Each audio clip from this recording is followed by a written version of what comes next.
выборы – это твоя жизнь. Это жизнь твоих детей, жизнь твоих родственников, близких. Идя на выборы, ты создаешь будущее для них. Каким оно будет?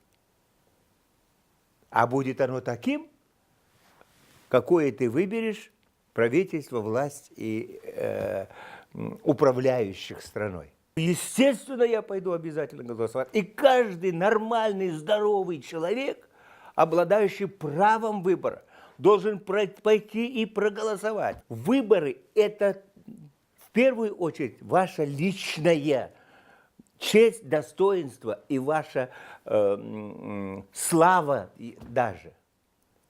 Потому что выборы дают вам право выбора. Это не пойду. Ну и лежи, как тряпка половая возле дома, пусть от тебя отирают ноги.